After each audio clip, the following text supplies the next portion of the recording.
어느 날 예수님께서 말 못하는 사람을 고쳐주셨습니다. 그 사람이 말을 못한 것은 그 안에 귀신이 들어가 있었다고 성경이 이야기하고 있고, 예수님이 귀신을 내어 쫓으시니 그 사람의 병이 나아 말을 할 수 있었다, 그렇게 성경이 기록하고 있었습니다. 지금 우리 정도의 믿음을 가지고 있는 사람들이 그 현장에 있었다고 한다면 우리가 어떠한 반응을 보였을까요? 아마 저희 도쿄 기독교의 성도님들이 그 자리에 있었다고 한다면 아마 하나님께 영광과 찬양을 드리며 예수님께 참 많이 감사했을 것이라고 저는 그렇게 믿고 있습니다. 그리고 저희들이 참 마음이 넓잖아요. 그러니까 건강해진 그 사람과 함께 기뻐했을 것입니다. 또 한 가지, 우리 인간의 삶을 고통스럽게 하는 사탄의 존재를 확인하고 오직 주님만 의지하겠다고 하는 그런 생각을 했을 것입니다.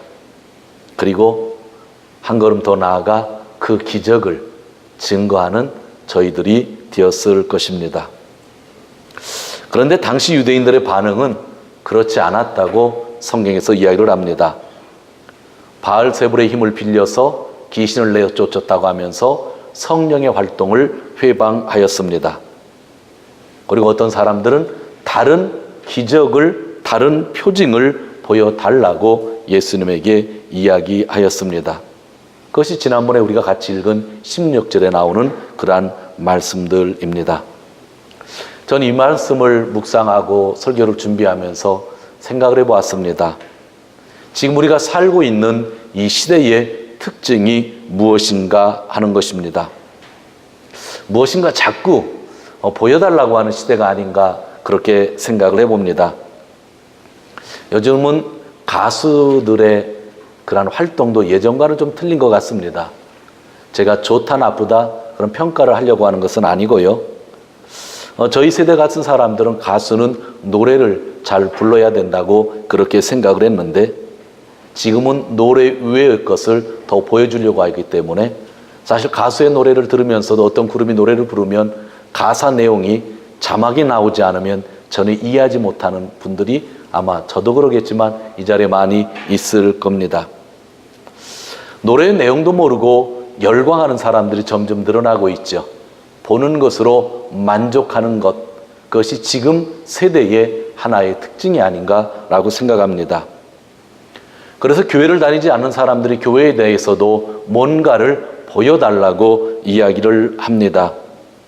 그래서 교회는 이 세상에 무엇인가를 보여주려고 많은 애를 씁니다. 그러다 보니 세상이 좋아하는 것을 보여주려고 하고 세상이 싫어하는 것은 보여주려고 하지를 않습니다. 그러다 보니까 세상과 타협을 하는 교회들이 오늘날 많이 늘었다고 하는 그러한 이야기입니다. 어느덧 우리는 이 세상의 문화를 용납하는 것으로 세상에게 답을 주고 있습니다. 하나님이 우리에게 주신 사랑을 이야기하고 있는 것이 아니라 세상이 원하는 사랑을 우리가 주고 있다고 하는 그런 이야기입니다.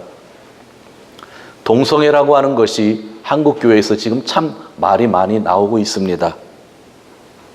그런데 교회도 동성애를 인정해주고 있는 곳이 얼마나 많은지 모릅니다. 종교다원주의를 인정하는 교회가 얼마나 많은지 모릅니다. 그래서 세상 사람들에게 환영을 받고 있는 교회가 점점 늘어나고 있죠. 이 세대의 특징은 뭔가를 보여달라고 하고 우리는 뭔가를 보여주려고 노력하면서 진정한 복음을 잃어버리고 사는 것이 아닌가 생각을 합니다. 어떤 때는 그 노력이 마치 쇼를 하는 것 같습니다. 그래서 예배가 쇼처럼 변해버린 그러한 공동체도 일부 있는 것 같습니다. 얼마 전에 예배를 쇼처럼 진행하던 한 젊은 사역자 이동현이라고 하는 사람이 있었습니다. 예전에 목사라고 했고 라이즈 무브먼트의 대표이죠. 매년 1년에 한 번은 서울 광장에서 1만 명의 청소년들을 모아놓고 찬양 집회를 인도했던 그러한 사람입니다. 그러나 그는 그 집회를 빙자하여 쇼를 하였고 돈을 벌었죠. 그 사람이 얼마 전에 사임을 했는데 설교 중에 그가 왜 사임했는지는 이야기하기가 좋지 않을 것 같아 하지 않습니다. 궁금하시면 이동현이라는 사람을 한번 인터넷에서 검색해 보시기 바랍니다.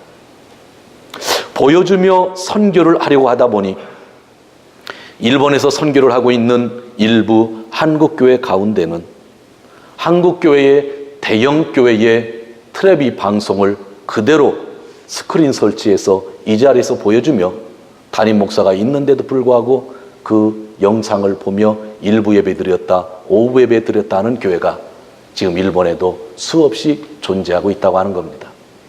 죄송합니다. 그것은 예배가 아닙니다. 교회에서는 정치하는 사람들도 만날 수 있고 사업하는 사람들도 만날 수 있다고 교회가 선전하기를 시작합니다. 죄송하지만 중형교회에서 김영삼 대통령을 보여주어서 과연 좋은 일이 있었습니까? 소망교회에서 이명박 대통령을 보여주어서 과연 좋은 것이 있었습니까? 세상이 요구하는 것을 보이고 세상적 가치관을 보이면 보일수록 교회는 점점 더 취해지고 있었다고 하는 사실들을 우리는 기억하게 됩니다. 예수님은 자꾸 기적을 보여달라고 하는 사람들에게 오늘 본문의 말씀을 주셨습니다. 그래서 현대교회를 살아가는 우리들에게 정말 교회가 무엇이 중요한지를 깨달을 수 있게 해준다고 하는 말씀이기도 합니다. 우리에게 진정으로 필요한 것은 무엇일까요? 29절에서 30절을 다시 한번 읽도록 하겠습니다.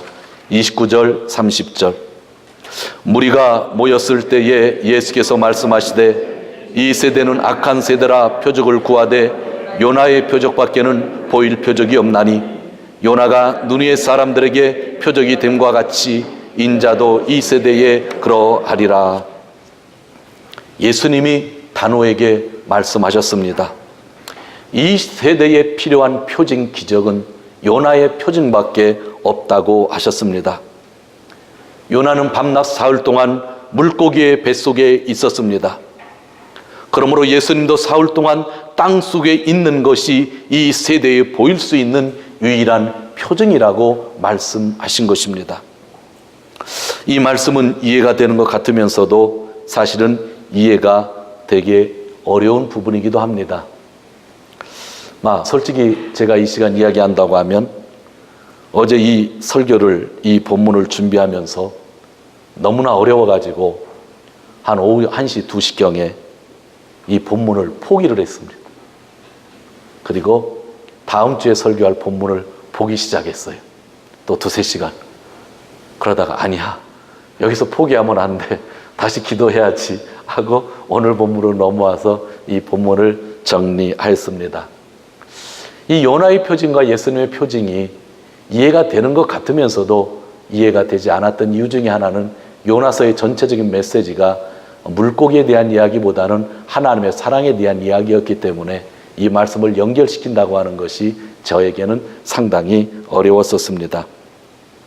많은 표징을 원하는 사람들에게 기적을 보여주면 예수님을 인정할 수 있겠다고 하는 사람들이 있을 수 있습니다.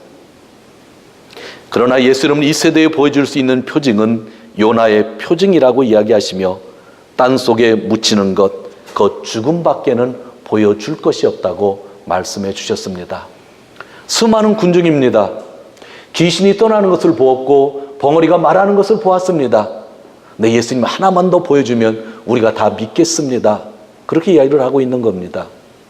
그때 예수님은 보여주시지 않고 요나의 길을 끊으시고 요나의 표징을 말씀하시며 땅속에 묻히는 것 3일, 그것이 너에게 줄 수 있는 유일한 기적이고 표징이라고 말씀하신 것입니다. 우리가 이렇게 교회에 있다고 하는 것은 예수님의 말씀을 배우려고 이 자리에 있으며 예수님의 말씀을 지키려고 이 자리에 있으며 하나님의 은혜에 예배 드리기 위해서 이 자리에 있는 것이지요.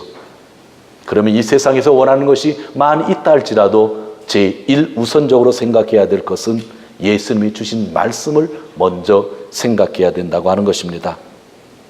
오늘 우리가 예수님을 표징으로 삼는다고 하면 그 예수님을 통해 우리가 무엇을 구해야만 할까요?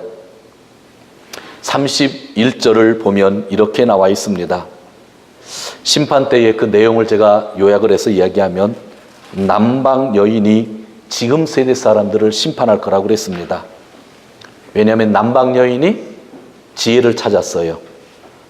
그런데 지금 사람들은 지혜를 찾지 않기 때문이죠. 그런데 여기 솔로몬보다 더 큰 사람이 있다고 하는 거죠. 그 말은 뭐예요? 예수님의 지혜, 그분의 말씀을 구하지 않는 자는 심판 때에 정죄를 받게 된다는 거죠. 그 옛날 예수님이 이 말씀을 주시기 전 1000년 전에 세상 사람들도 솔로몬의 지혜를 찾으려고 남방 여인이 찾아오기까지 했는데, 솔로몬보다 그 더 큰 사람이 여기에 있는데 지금 사람들은 누구의 지혜를 찾지 않는다고요? 예수님의 지혜를 찾지 않는다고요. 그래서 심판 때는 남방 여인이 일어나서 지금 살고 있는 우리들을 정죄하게 될 것이라는 그런 말씀이죠. 성도 여러분, 오늘날 우리에게 예수님이 표징이 된다고 하는 것은 바로 그분의 말씀을 또한 듣는 것, 받아들이는 것을 의미하는 것입니다. 예수님의 말씀을 구해야 하는 것은 당연하다는 뜻입니다. 그리고 32절에 예수님은 또 말씀을 하십니다. 심판 때에 느느웨 사람들이 정죄할 것이다. 왜냐하면 요나의 선포를 듣고 느느웨 사람들이 회개를 했는데, 지금 요나보다 더 큰 예수님이 있는데 너희는 예수님의 이야기를 들으면서 회개를 하지 않기 때문에 심판 때에는 느느웨 사람들이 너희를 정죄할 것이라고 하는 그러한 이야기입니다.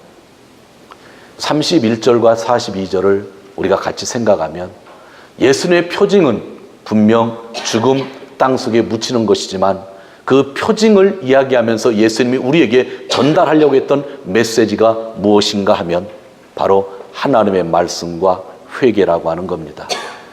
하나님의 말씀을 우리가 구하지 아니하면, 우리가 예수님을 만나서 표징을 보면서 예수님의 십자가를 바라보면서 회개하지 아니하면 마지막 때에 우리는 정죄를 받게 되리라고 하는 그러한 이야기입니다.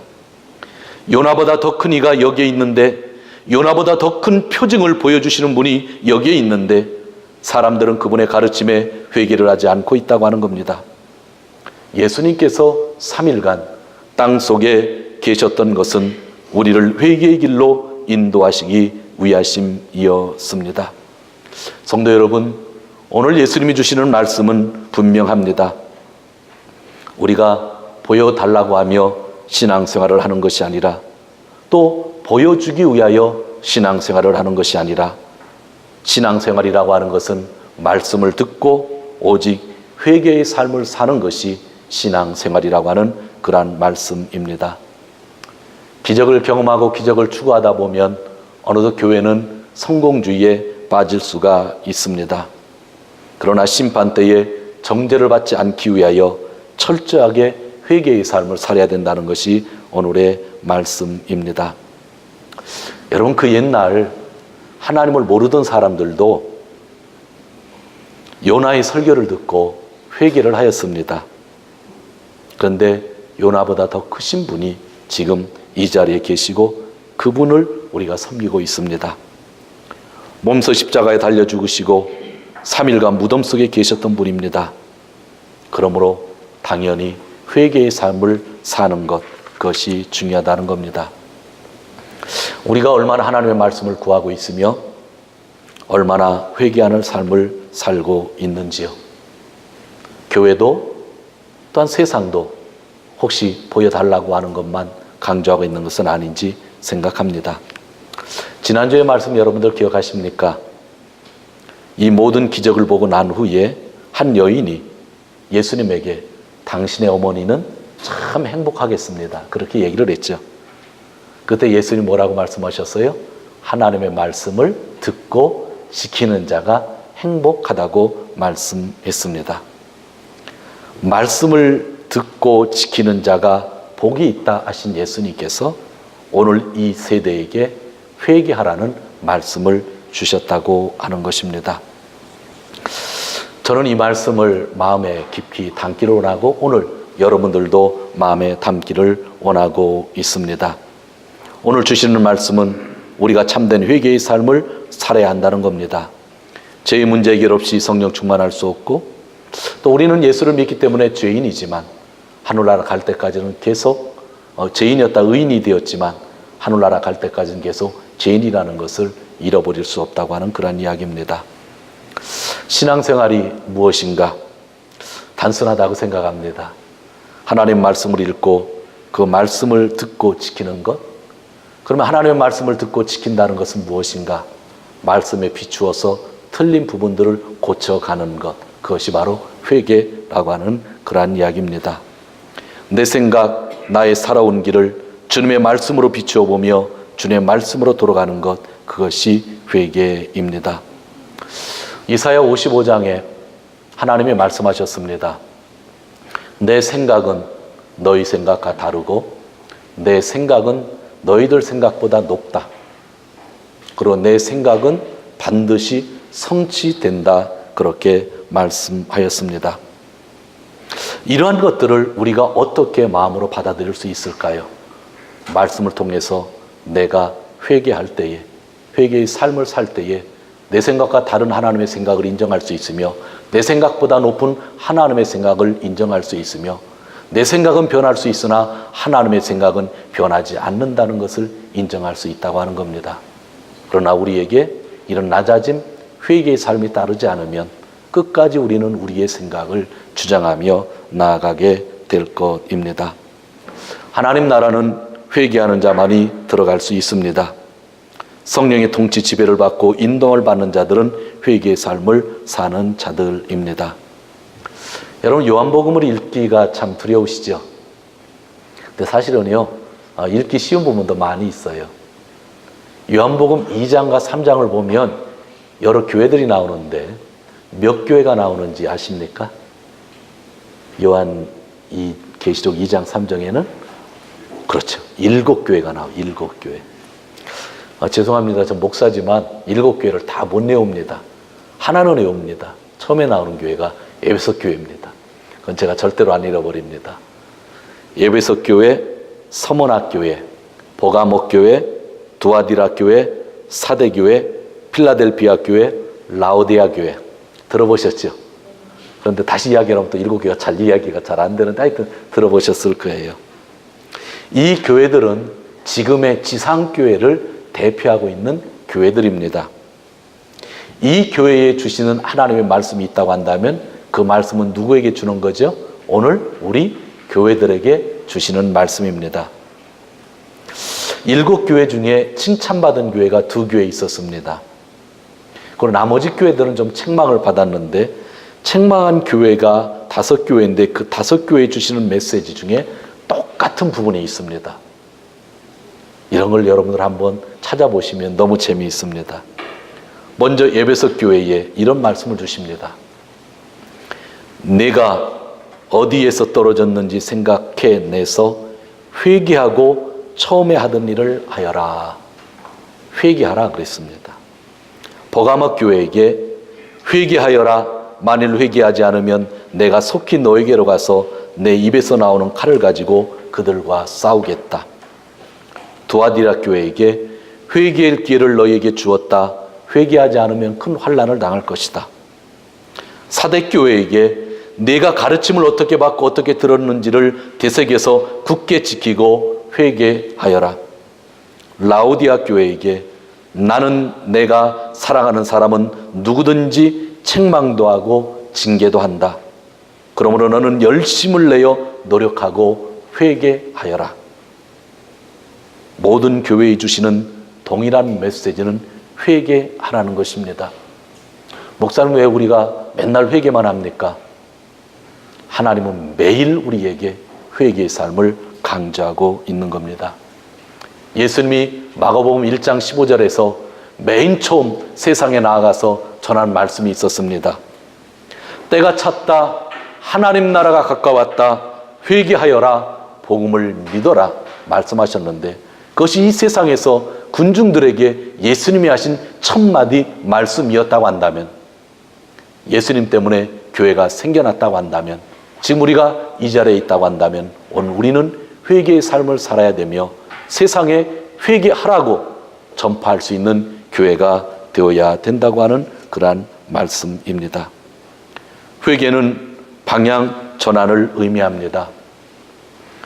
여러분, 한 가지 구별하셔야 되는 거, 고백과 회개는 전혀 다른데 우리가 이것을 혼동해서 쓰고 있습니다.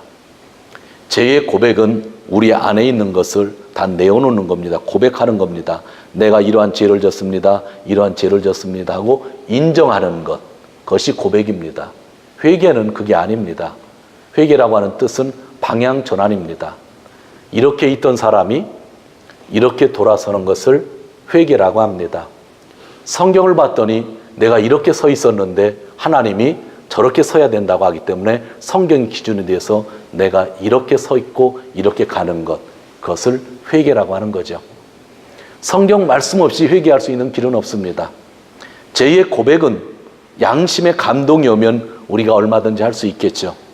그러나 회개는 삶을 이야기하는 겁니다. 회개는 기도를 의미하는 것이 아니라 회개의 삶을 이야기하는 겁니다. 제2의 기도, 고백의 기도는 있지만 회개 기도는 사실은 우리가 잘못 용어를 사용하는 거죠. 회개는 삶이죠.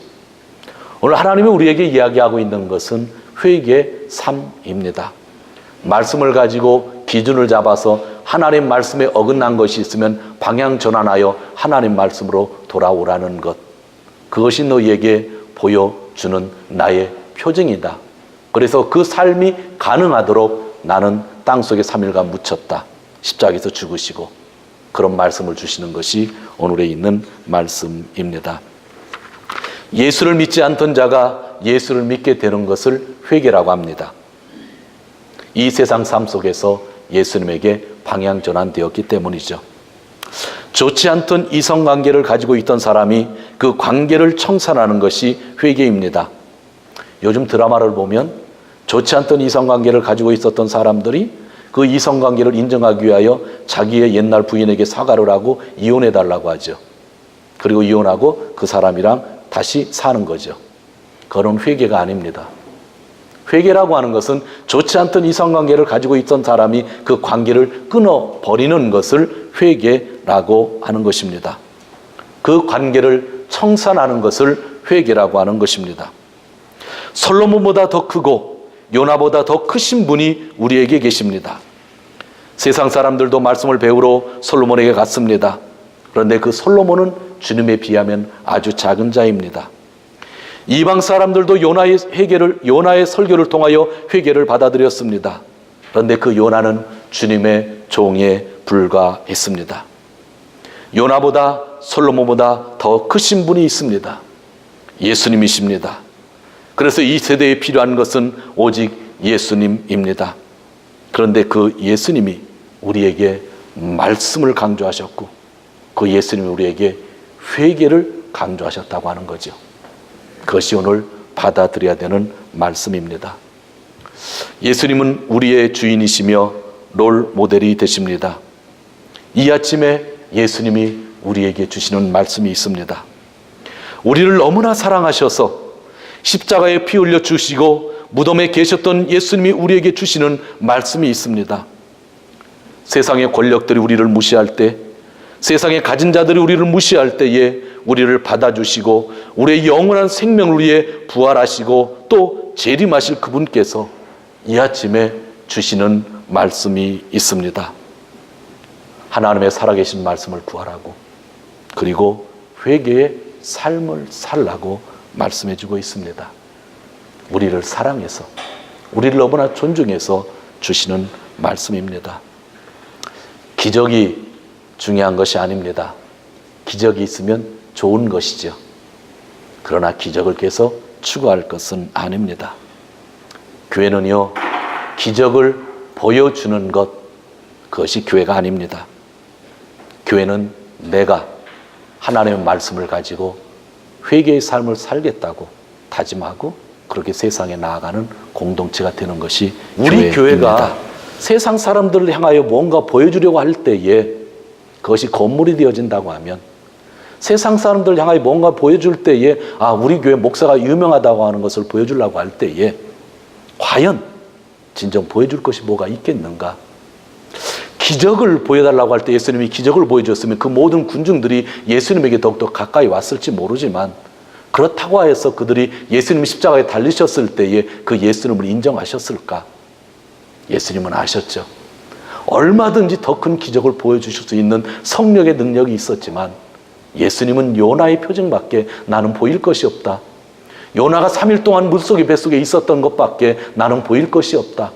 내가 땅속에 들어가는 일밖에는 보일 것이 없다 말씀하시고 난 다음에 예수님이 솔로몬과 요나 이야기를 하면서 하나님의 말씀 그리고 회개를 강조하셨다고 한다면 우리 공동체가 진짜 중요시해야 되는 것이 무엇인지 우리는 답을 얻는 겁니다.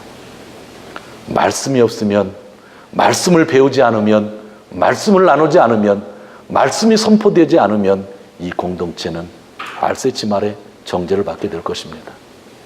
진정으로 우리가 그 말씀을 통하여 회개하지 않으면, 회개의 삶을 살지 않으면, 세상 사람들과 다른 삶을 살지 않으면 세상에 있던 사람들이 말세에, 재림의 때에 우리를 정죄할 가능성도 있습니다.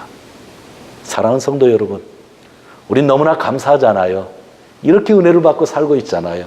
너무나 감사하잖아요. 많은 사람이 예수를 믿고 돌아오는 것은 우리의 소망이고 비전입니다. 그러나 이 공동체에 인원이 많고 적은 것은 저는 하나님이 하시는 일이고 우리가 겸손히 그 일을 따라가야 된다고 생각합니다. 우리가 지금 제일 중요시하고 있는 것이 무엇입니까? 이 아침 예수님은 말씀과 회개 삶이라고 그랬습니다. 저는 계속 이것을 여러분들과 강조하면서 말씀을 같이 나누길 원하고 저도 늘 회개하고 겸손을 나자길 원하고 우리 동경 기독교회가 진짜 회개의 삶을 사는 그것을 진짜 세상 사람들에게 표징으로서 보여줄 수 있는 교회가 되었으면 하는 생각 간절합니다. 사랑하는 성도 여러분, 예수님의 말씀만 마음에 담으시고 이번 주간도 승리하시며 사시기를 주님의 이름으로 축원드립니다. 하나님 아버지 감사합니다. 너무나 감사합니다. 이렇게 귀한 성도들을 한자리에 모아주시고 주님의 공동체가 되게 해주시니 너무나 감사합니다.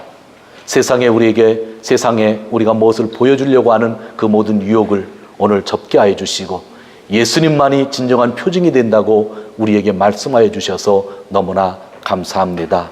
그 예수님이 말씀을 강조하셨고 그 예수님이 회개를 강조하셨습니다.